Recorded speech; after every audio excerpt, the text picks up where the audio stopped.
God's the only one who knows whether we're serving out of pain or passion, out of a calling or a wound so deep we just don't know what else to do.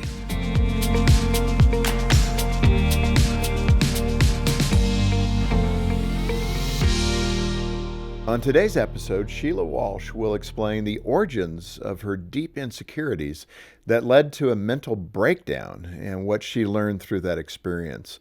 As many of you know, Sheila Walsh is something of a legend in Christian circles. She went from a career in Christian music, recording 24 albums, to co-hosting the 700 Club with Pat Robertson, to writing multiple best-selling books. Now, in addition to being an author, Sheila hosts several shows on the TBN television network. But as you heard in the opening clip, there was emotional pain behind all of those accomplishments, and you're going to hear today that story. Here's Sheila Walsh speaking at a women's conference sponsored by Focus on the Family. So I wanted to ask you a question.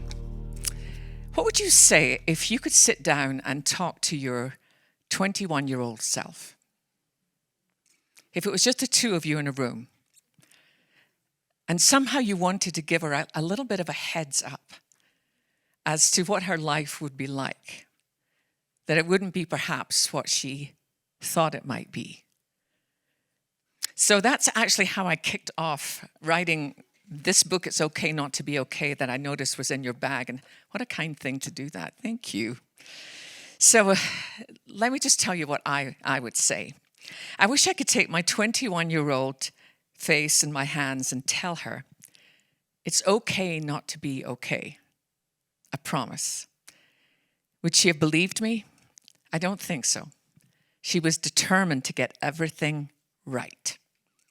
It started with a photograph. I was cleaning out drawers the other day and found an old photograph under a roll of Christmas paper.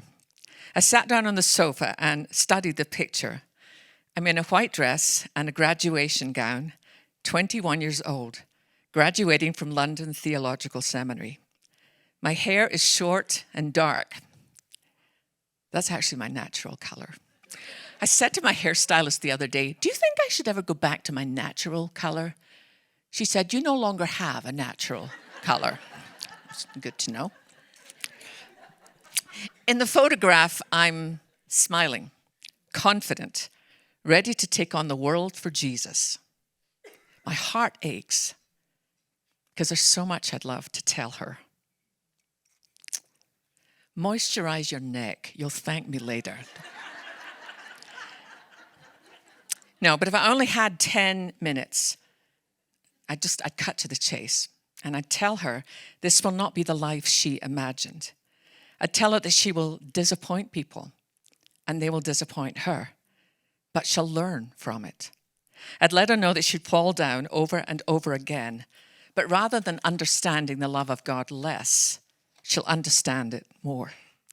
I'd let her know her heart is going to break, but she'll survive. And it will change how she sees people, not as causes to be saved, but as people to be loved. I'd let her know that sometimes the night will get very dark, but she will never be alone, even when she's absolutely convinced that she is. I'd let her know that she's loved, and I'd tell her to get rid of the punishing list of things that she thinks she needs to get right. I wonder if any of you grew up with that kind of internal list of what you think makes you a good wife, a good mom, a good follower of Jesus. One of the things that I felt instinctively when I came in here tonight and was just out on the patio for a little bit was I felt that I was in a room full of sisters who are very open to living a transparent life. That rather than coming in with masks and pretending that everything's just perfect, that it would be a place where we could share with one another the truth so that Jesus would be the hero of every story. And I was talking to Jody about the fact that one of my favorite stories in the New Testament is Christ's encounter with the woman at the well. It's a story you could unpack for days, but there's just one little thing that Jesus said to her that has changed the trajectory of my life. It's after, they've had quite a bit of conversation. And then she's discussing, well, where should we worship? You Jews worship here, we Samaritans worship here. Which is the better of the two? And Jesus said, the time is coming, in fact, it's here, right now, when those who worship will worship in spirit and in truth. I'm a bit of a geek. I love studying, I love commentaries, I love taking a deep dive. And when I looked at the original language for that word truth, it's a little Greek word, aletheia, and it means with nothing hidden. That's how Jesus defines true worship. We worship in spirit with nothing hidden. So tonight, I thought I would do just that. I thought I would share a little story, some of my story of why I'm honestly the least likely person to ever be on a platform, to ever be given a microphone. I was born, as you can probably tell, I live in Dallas, Texas now with my husband. You probably tell I didn't start there. I was born on the west coast of Scotland, a small fishing town. And I was born into a family where my mom and dad loved Jesus. Now, that would not be unusual in most places in America. But in Scotland, particularly at that time, only 2% of our population even went to church. So to have a mom and dad who didn't just go to church, but actually really loved Jesus was such a gift. I have a sister who's 2 years older than me and a brother who's 3 years younger. And I was very much a daddy's girl. My sister's kind of what every mother hopes for. She was the one that liked all those sticky outy dresses and ribbons. And I was not like that at all. I was an absolute tomboy. And I just thought there was no one quite like my dad. I remember even when I was really little thinking, when I grow up, I'm going to be just like my dad. I had no idea how those words would come back to haunt me further down the road. It was getting pretty close to Christmas this one particular year, and all I wanted for Christmas was a dog. I'm just a huge dog. I've always loved dogs.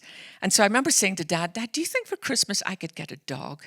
He said, well, honey, your mom's got 3 of you under 7. Maybe, what about a hamster? I'm like, no, not a hamster, a dog. And he said, well, that might be too much for her. And I'm like, Dad, please, a wee dog, a 3-legged dog, anything. So one night, my sister and I are in bed in our pajamas, and my dad came in, and he was holding something behind his back. And he said, okay, I have an early Christmas gift, and it's alive. And he asked us to close our eyes and hold out our hands. Well, my sister wouldn't do it, but I did. And immediately, my dad put something in my hands that before I opened my eyes, it had run up the sleeve of my pajamas. And all I could see was a tail, and I thought, I don't care what it is, I'm giving it a name. It turned out to be a little wiener dog, a little dachshund. I know, we named her Heidi. And it was one of those times in life where you just think, okay, everything is great. Do you remember the movie The Wizard of Oz? I don't know how long it's been since you've seen that movie. But do you remember that moment? It's right in the beginning, before Dorothy lands in that glorious Technicolor world. And she's looking up at the sky, and she's singing that song that everyone has covered, Somewhere Over the Rainbow. There's a place where every dream that you've dared to dream might come true. Well, Dorothy might have been looking for a rainbow. She had no idea that it was a tornado that was heading right for her. Have you ever been there? And just out of nowhere, something slams into your life and changes the landscape, and nothing will ever be quite the same again. That's what happened in our home. By the time I woke up the next morning, my father was in intensive care and not expected to survive. He'd had a massive brain aneurysm. But eventually he was able to come home, and my mom explained to my sister and I, my brother was too little to understand, that Dad was a little different. He was now paralyzed down the left side, and he lost the ability to speak. It was as if words were on shelves too high for him to reach. But I thought, well, he's my dad, and I'm going to learn his new language. He could make sounds, and I thought, I'm just going to be his best friend, which worked until it didn't. My dad began to have what we called in layman's terms brainstorms, where he would become incredibly strong and quite violent. And until the very last day, the only person he took his anger out on was me. He never touched my sister, he never touched my brother, and until the very last day, he never harmed my mom. That was confusing for me as a child because I thought I was the one who was closest to my dad. It was only in fairly recent years that a friend of mine who's a neurosurgeon explained that sometimes when there's an extreme brain injury, the person will strike out at the one person they believe will love them no matter what. But you don't understand that when you're 5. It would start in little ways. I would walk past my dad's chair and he would slap me in the face, or he would grab a handful of my hair and pull it out. And I just thought, I have to try harder. I'm making my dad angry. And the last day I ever saw him alive, I was sitting by the fire playing with my little dog. And she did something I'd never seen her do before. She started growling, and the hair on the back of her neck stood up. And I turned just in time to see that my dad was about to bring his cane down on my skull. And I don't remember whether I pulled his cane or pushed him, but he lost his balance and he hit the ground hard and lay there just roaring like an animal. And my mum, who'd been in the kitchen, she came in, and when she saw what was happening, she took my sister, my brother, and I, and she locked us in a room while she dialed 911. As I said, we lived in a little fishing village. It probably took only 4 or 5 minutes for help to get there. But it felt like an eternity, listening to my dad banging my mum's head against the wall. And I thought he was going to kill her and we would not be able to help her. It took 5 men to carry my dad out of the house that day. And he was taken to what was called back then our local lunatic asylum. It's what we call a psych hospital these days. He was 34 years old. And he was put in various different stages of security because he was becoming increasingly violent. But one day my dad managed to escape, and they searched for him all through the night. And they found him in the morning. He had drowned himself in the river behind the hospital. And in those days in Scotland, you didn't take children to a funeral or to a graveside. My only vague memory of that morning is my mum coming home in a black dress with a black hat on. And she took every single picture of my father off the walls or off the table. And she put them in a little brown leather suitcase, which she locked. And she pushed it under her bed. And we never mentioned his name again. I think we know so much more now about how to help children process grief. I think my mum thought if Sheila wants to talk, I'll let her bring it up. But she had no way of knowing that this question that tormented me day in and day out was, what did my dad see in me? What did he see in me that made him hate me so much? Because this was quite some time ago in Scotland, and because my father, as a member of the church, had died by suicide, he was buried in an unmarked grave, and we had to leave town. We moved back to the town where my mum had been raised, and we went on as if nothing had happened. We would go to church, we would sing the same hymns, and we would sing about a good God and a faithful God and a loving God. And there were so many missing pieces in my heart. But we were just a family who didn't talk about hard things. We just carried on. And when I look back on my life in those years, I think that was where it began. I lived with such a sense of shame. And I don't know what a clinical definition of shame is, but this is how I differentiate between shame and guilt. If I said something hurtful to Jody, I would feel guilty until I could sit down and say, I am so sorry. That was my fault. Please forgive me. So if guilt tells me I've done something wrong, shame tells me I am something wrong.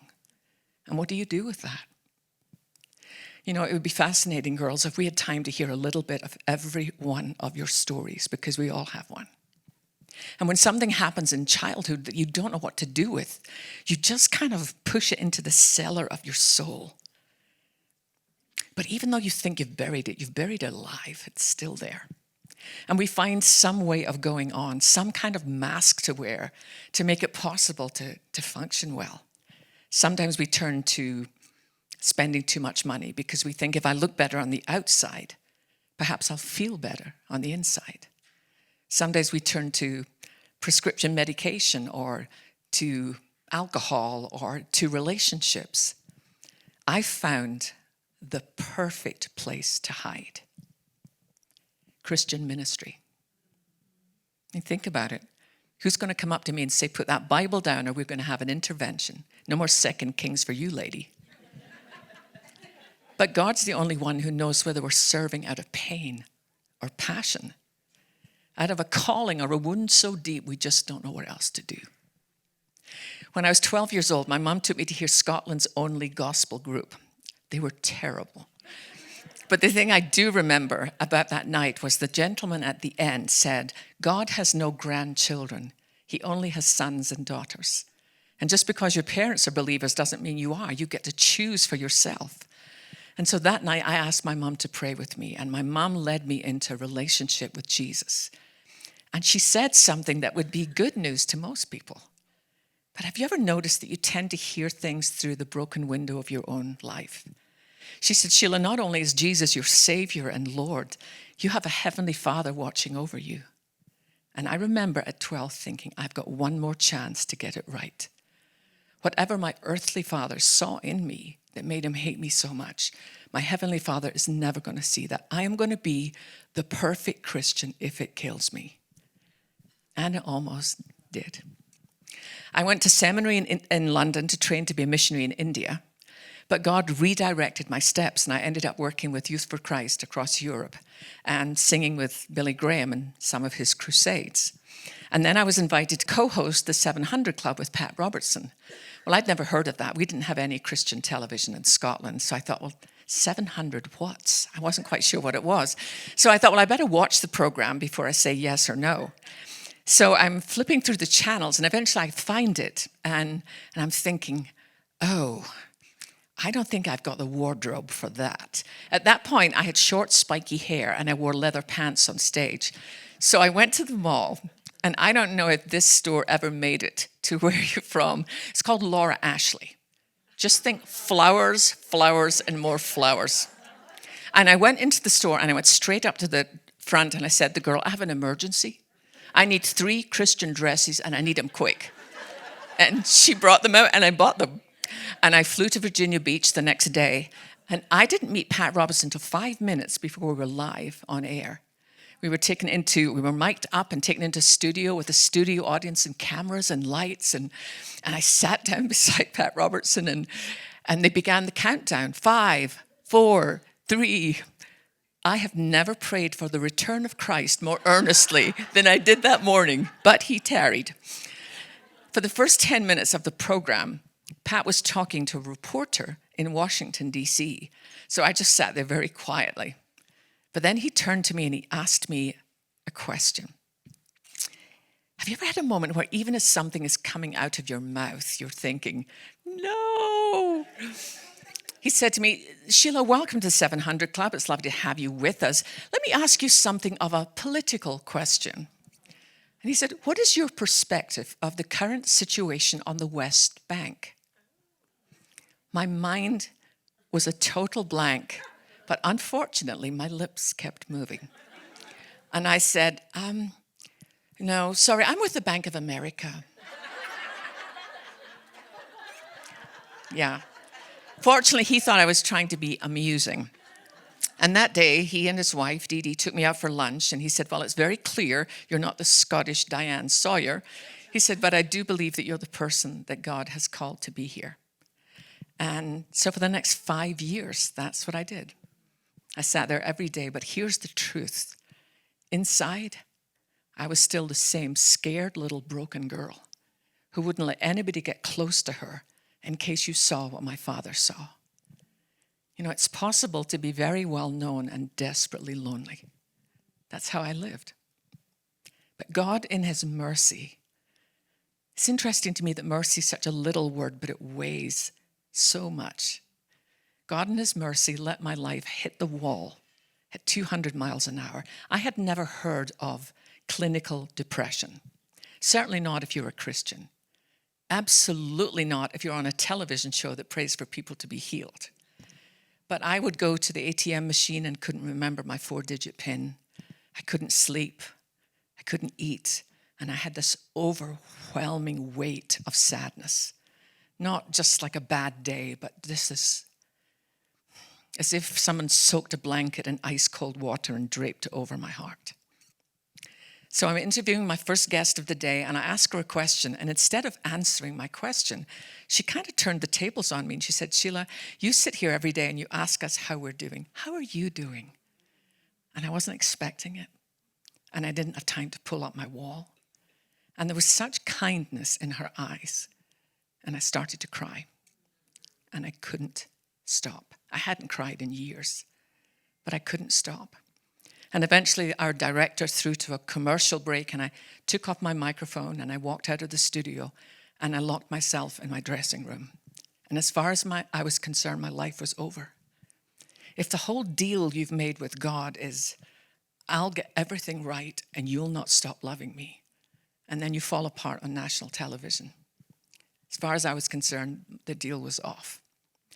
I had a telephone in my dressing room, and I called one of my best friends, a guy called Dr. Henry Cloud. And I said, Henry, I think I'm losing my mind. And he said, no, you're not, Sheila, but you need some help, and you need it now. And so by that evening, I was in the locked ward of a psychiatric hospital. I was 34 years old. Hey, allow me to interrupt for just a moment here to say how much we appreciate you watching. Now, if you find value in this content, subscribe by clicking below. It'll be a big help to us. Let's go ahead and return to the show. I was in this little single room, no locks on the doors. I took the blanket off the bed and I sat in the corner of the room.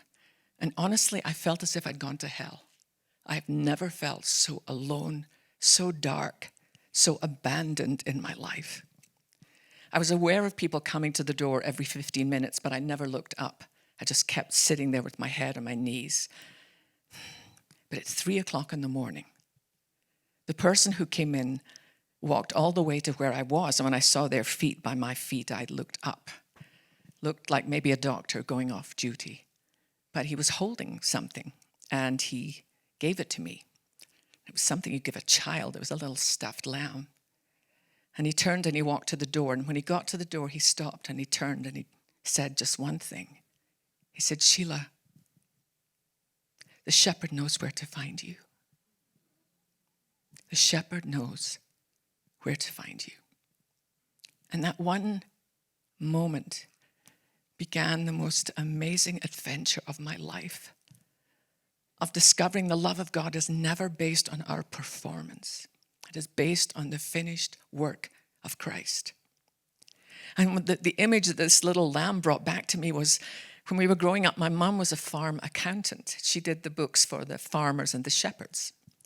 And there was something that happens, and I discovered it's not just in Scotland, it happens in New Zealand, anywhere around the world where you have large shepherding communities. Every now and again, a ewe will give birth to a lamb and immediately reject it. And the shepherd can try and push the little lamb back toward the mother, but she will kick the lamb away. So if the shepherd doesn't intervene, that little lamb will die not of hunger, but of a broken spirit. They're called bummer lambs. So the shepherd will take that little lamb into his home and feed that lamb and keep it warm. And at some point during the day, he will pick that little lamb up and hold it close to his heart so the lamb can hear a heartbeat. And once the lamb is strong enough to be returned to the flock, it will be. But this is the part I used to love watching. In the morning, the shepherd will come to the field and he'll call out, sheep, sheep, sheep. And the first ones to run to him are the bummer lambs because they know his voice. Does the shepherd love the bummer lambs more than the rest of the flock? No. But they know his voice and they've been held. I will be a bummer lamb for the rest of my life. But it's no longer the bad news, it's the best news. Does Jesus love his bummer lambs more than the rest of the family? Nope. It's just that we dare to believe that at our most broken, at our most helpless and hopeless, the shepherd picked us up and held us close to his heart. And we know his voice, and we will never, ever follow anyone else. I remember the first morning that I met with the psychiatrist, and he said to me, who are you? And I thought, I bet this is a trick question. I've got this one. And I said, Sheila Walsh. And he said, no, Sheila, I know your name. Who are you? I said, I'm the co-host of the 700 Club. He said, no, that's your job title. Who are you? And I said, I have no idea. And he said, I know that. And that's why you're here. And for that month, it was just peeling away all the layers, uprooting all the baggage that I'd shoved so far down into the cellar and bringing it all into the light. True worship, worship in spirit with nothing hidden. And when you look at our nation, we're all broken in one way or another. And we as the church get to choose how we will respond.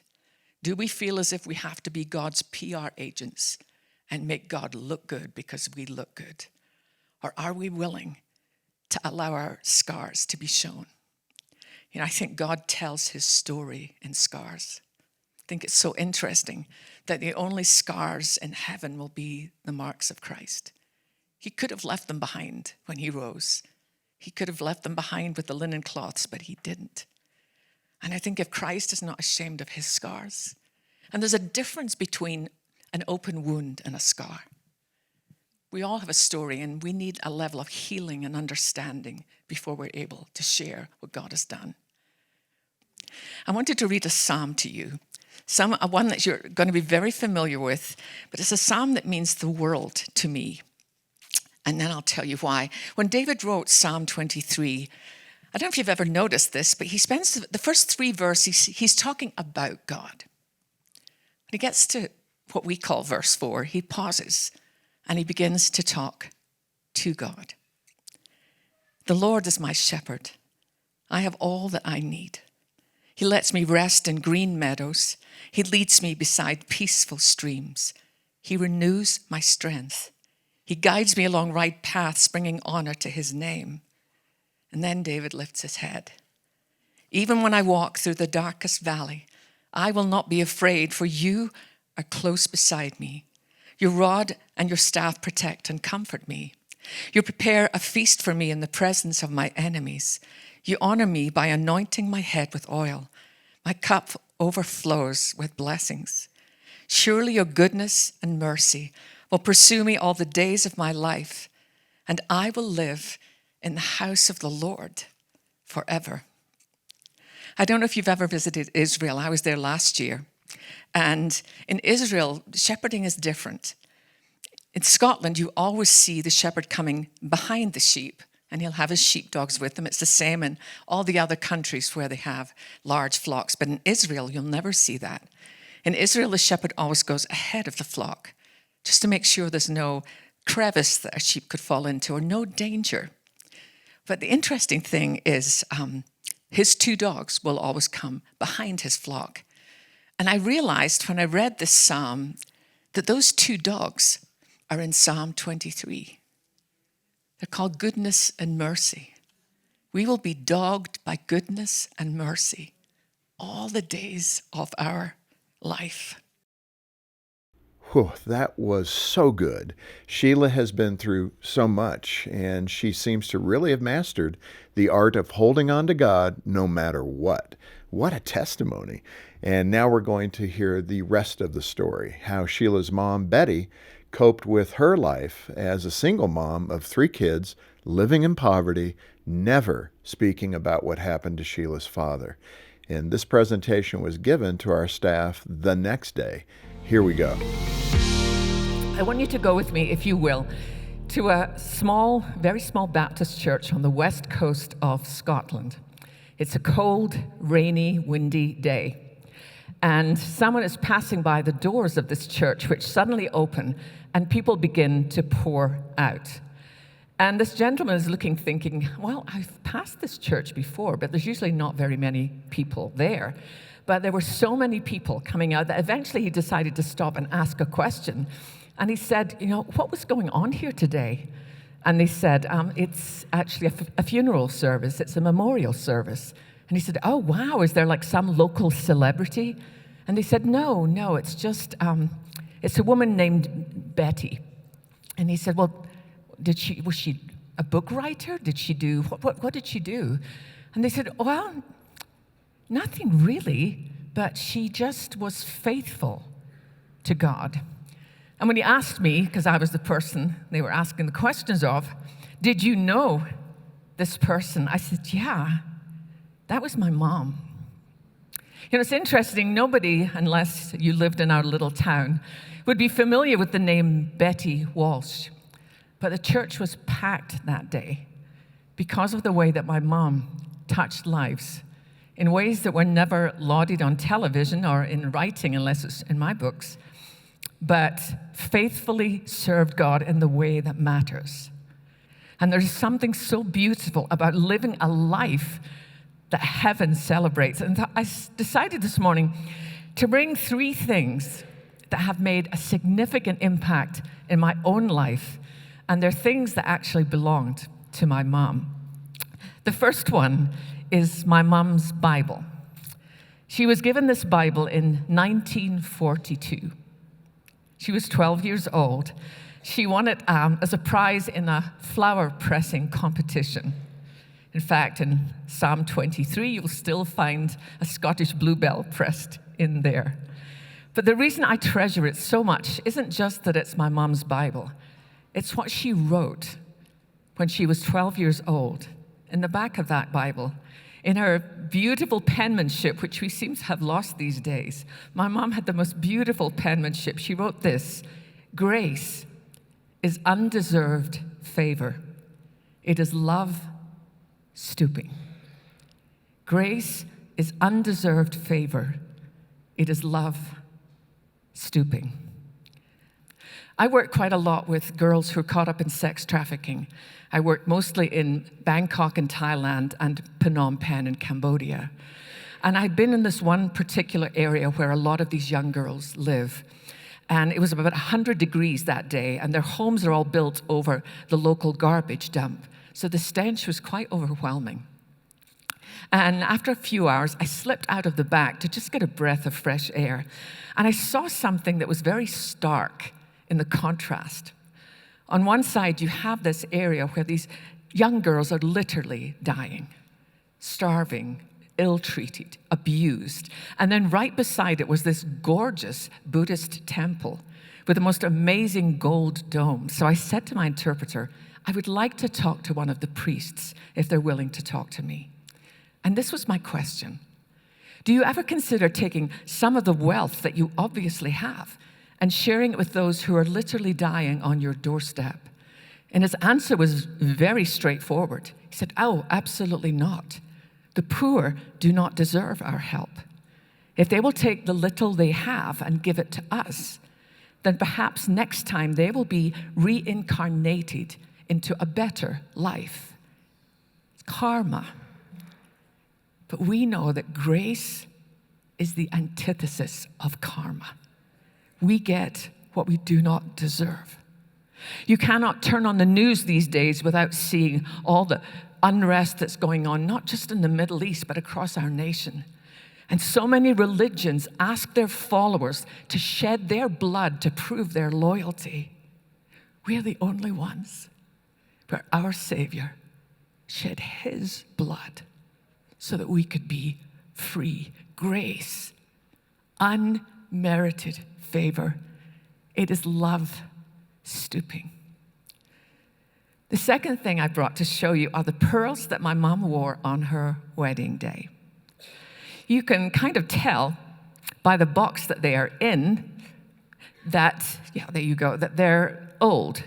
I have the picture of my mom and my dad on their wedding day, and my mom is wearing those pearls.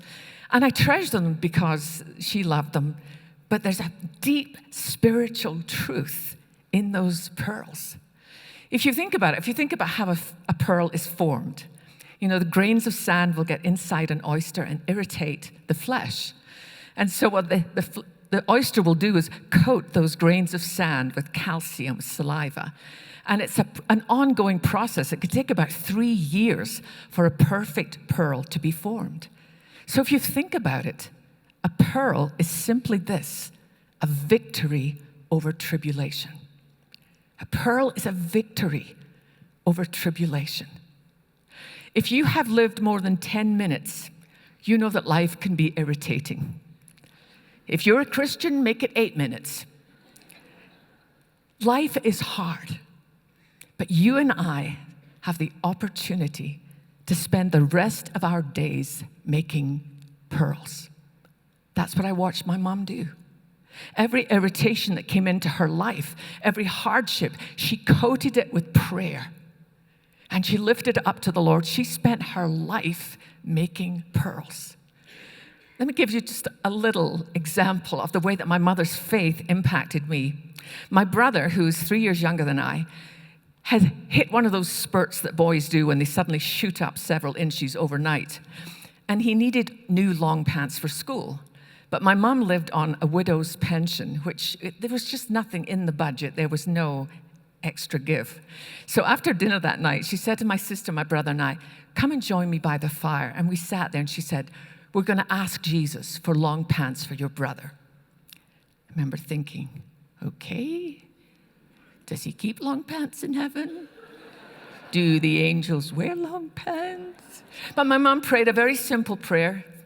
Lord, thank you that you are a husband to the widow and a father to the fatherless. We present our need before you tonight, and we thank you in advance for your provision. She said amen and went back to the kitchen. I sat by the chimney because I'm thinking, what's the delivery service? A few days later, one of my mom's friends was over having coffee with her, and when she left a brown paper package on the chair. And when my mom opened it, there were 3 pairs of long pants. And I said to my mom, did you tell Aunt Maureen that Stephen needed these? She said, no, darling, don't you remember? We told Jesus. We told Jesus. My mom spent her life making pearls. I wonder what you face on a daily basis at the moment. Somehow I think we cope with the big things that we didn't see coming better than the daily irritations. There's something about a big thing that you realize, okay, this is something that we have to decide how we're going to move through this. But all the daily irritations can be so hard. But you and I get to choose. Will we allow them to impact us? Maybe nobody sees it on the outside, but inside we're just mad, we're fed up.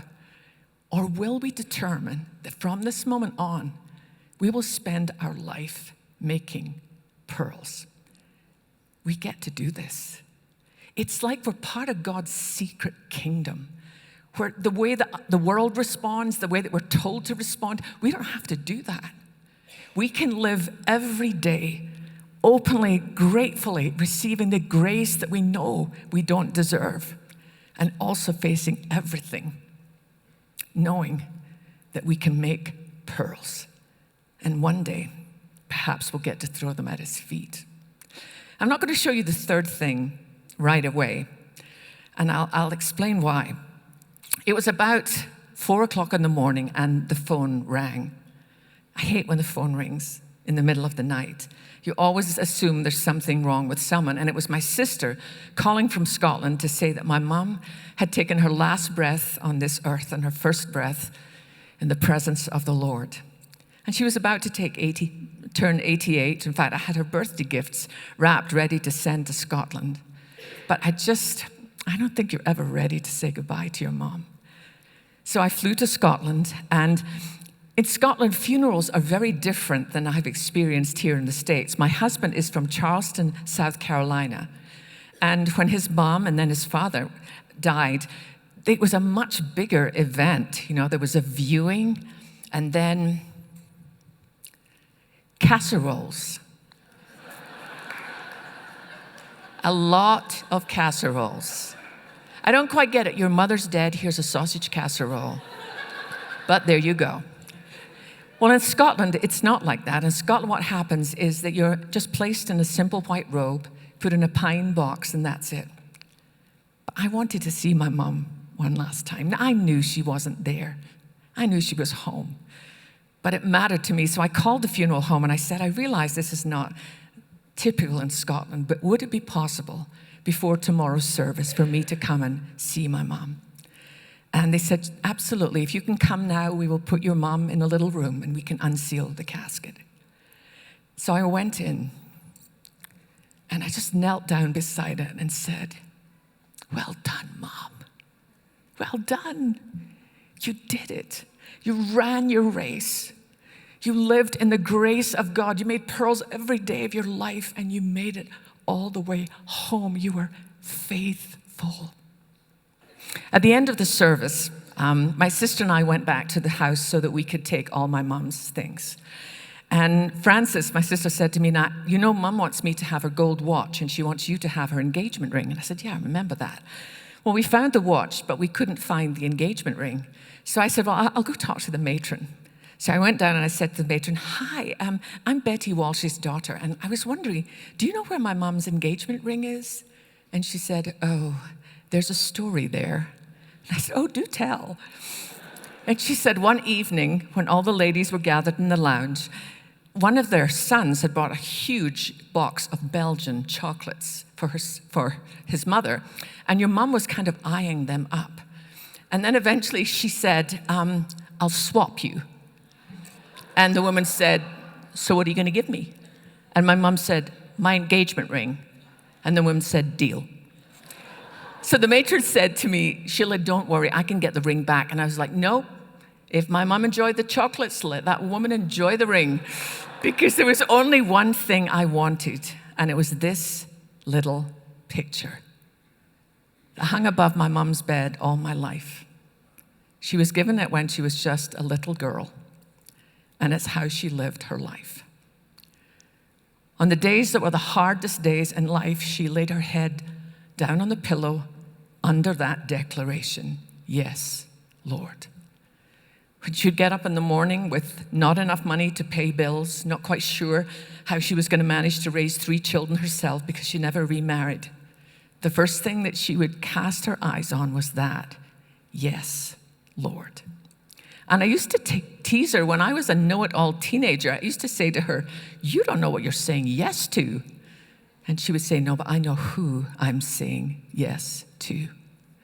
And this is the thing that I treasure the most from my mom, living a yes, Lord life. Allow me to interrupt for a moment to say how much I appreciate you watching. If you find value in this content, please subscribe by clicking below. It'll be a big help. Now, let's get back to the show. When our son, Christian, was about 10 years old, he asked his dad and I, and he's an only child, he asked his dad and I if he could have a family meeting. I went, "Well, it's just the 3 of us, so yep, we could get that organized in no time." And he asked me, first of all, if I would make him a thermos flask of hot chocolate. And I said, "Yeah, sure. Are you going outside to play?" It was an unusually cold day in Dallas. And he said, "No, Mom, today I am running away from home." I was like, "Wow, that's huge news. Thank you for telling me." And I said, "Can I ask you just a couple of questions?" I said, "Did I hurt your feelings? Did Dad say something?" He said, "No, Mom, it's nothing like that. But think about it. There's you, there's the dog, there's Dad. Nothing big ever happens here. If I don't go now, I will never have stories to tell." That's so true, so true. So I said, "Well, where do you intend to go?" And he said, "North. I believe I'll head north." And I said, "And what are you going to do for money?" He said, "Don't worry, Mum. I intend to return home on weekends." Huge relief to me as his mother. So I gave him the thermos full of hot chocolate, and he put it in his backpack with a dog's blanket and his soccer ball, a few books, and he said, "Goodbye, Mum." And I'm like, "Traveling mercies. Do stay in touch." And off he went out the back door. So I ran upstairs to the balcony where I could keep an eye on him, and he was walking around this lake where we used to live.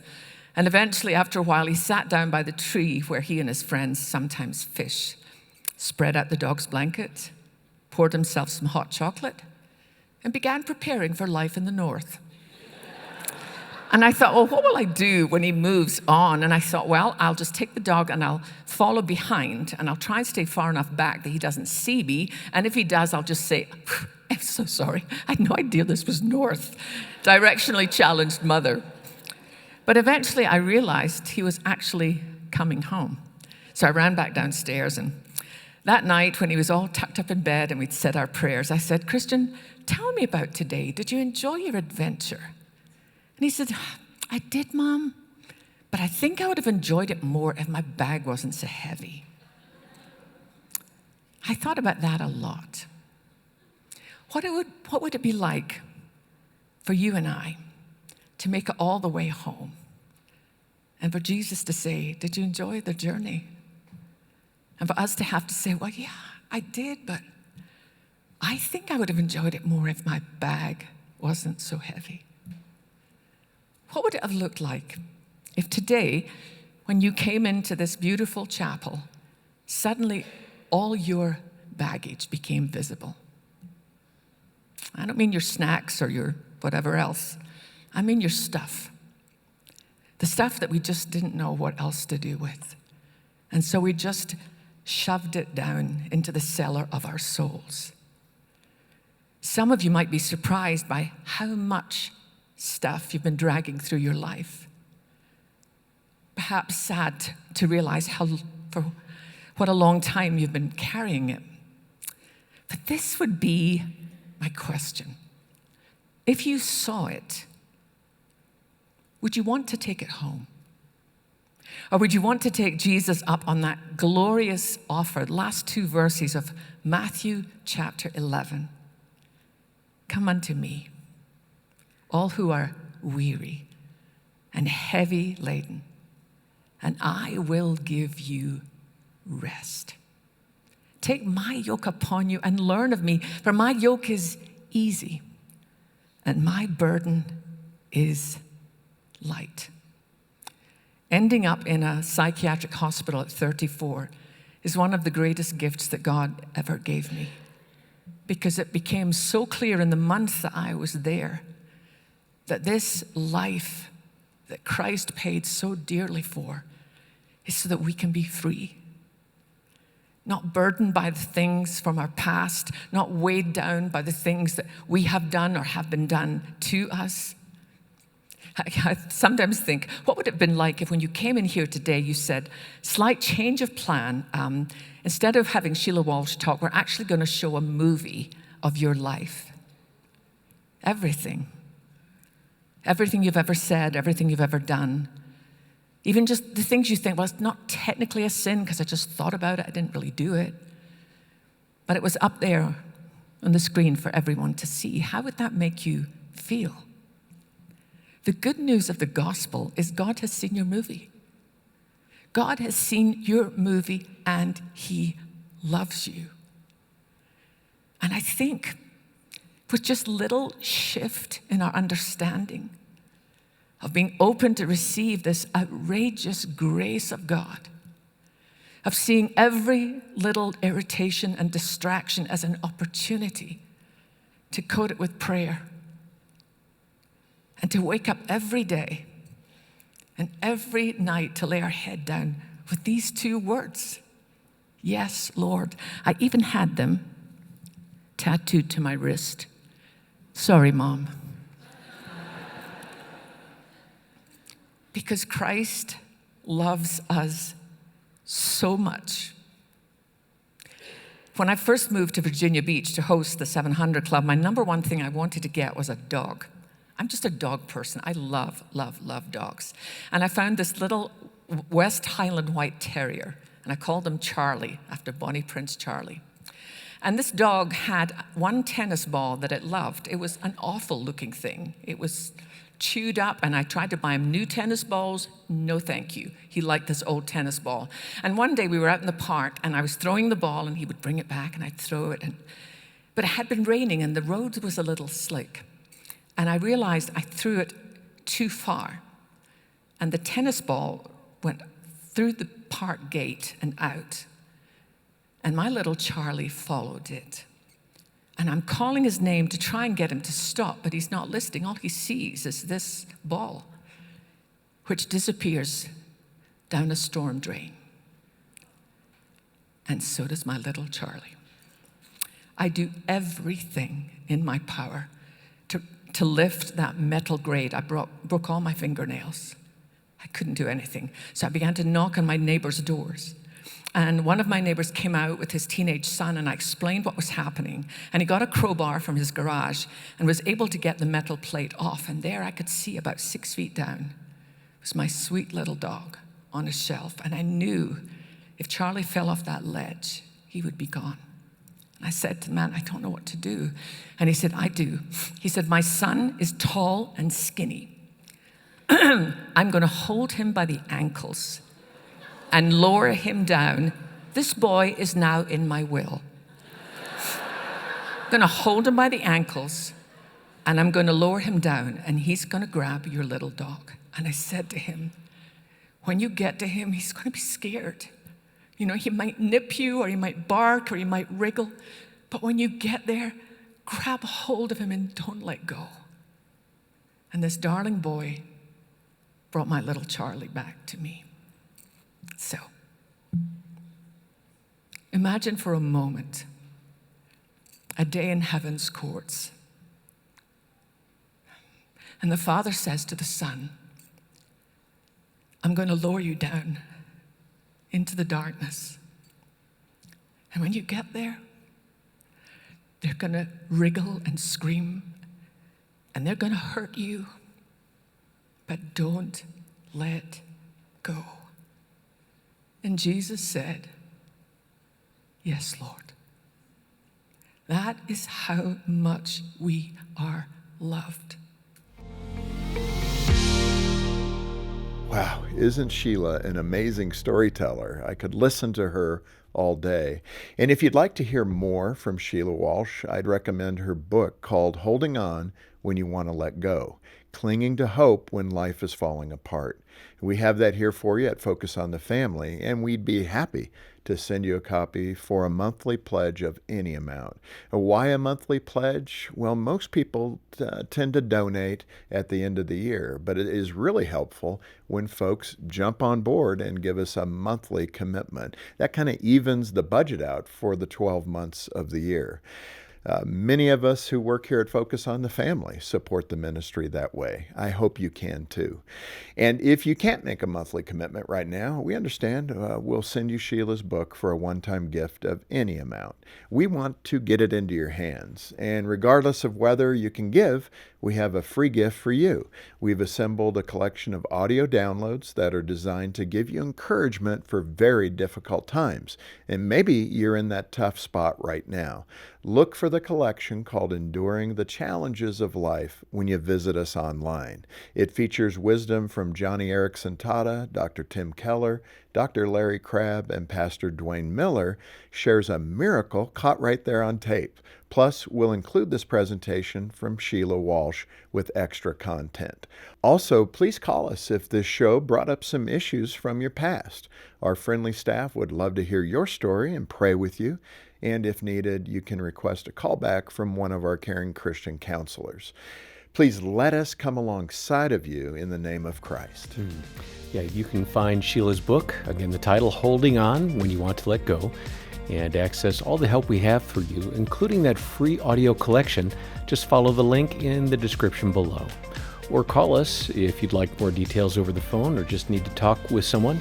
Our caring representatives would be happy to talk to you. Our number is 800, the letter A, and the word family. Thanks for watching Focus on the Family with Jim Daly. I'm John Fuller, inviting you back next time as we once again help you and your family thrive in Christ.